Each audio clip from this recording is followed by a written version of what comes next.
just pray quietly to yourself and God. You know what I mean? Don't be harassing everybody if it ain't for everybody. Don't be harassing everybody if it ain't for everybody. Okay. Um, so I want to tell you that there are some people who I guess what I'm saying is when you read this, I don't want you to feel like Paul is trying to say it's a 0 or 1 situation here. Okay, because if you read it that way, when we get to chapter 14, it will sound like he is flat contradicting himself. Because he'll say, earnestly desire the best gifts. He'll say, earnestly desire to speak in tongues, earnestly desire to prophesy.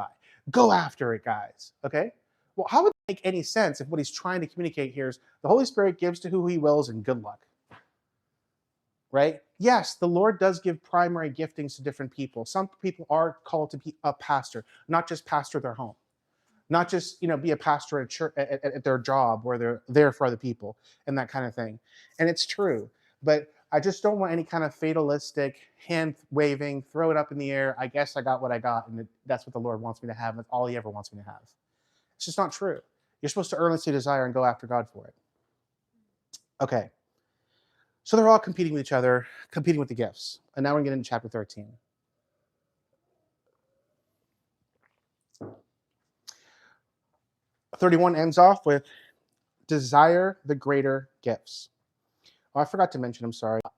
Gianni used this really funny analogy. It's for children's church, but I thought it was so good, I'm just going to use it anyway. So he says a body, right? Apostles are like the thumb because they interact easily with the other gifts, right? The apostles can do everything. The prophets are like this, right? Because they're always pointing at you and they're saying, hey, do what the Lord's calling you to do, and this is what the future is. The evangelists are the middle fingers because they're taller than the others. They stand out. The evangelists are the exhibitionists of the church, right? They're out there. The pastors are like the ring finger because they're married to the church. I don't love that, but it's it's true.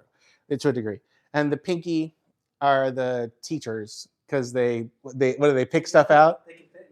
They can fit in your ear. They can fit in your ear. Or different way. They pick things out. They can fit in the ear, whatever. Okay, it's goofy, but it's memorable. You'll remember it now. Okay. So you're supposed to desire the greater gifts. And he goes, I'll show you an even better way. 1 Corinthians 13:1. If I speak in human or angelic tongues,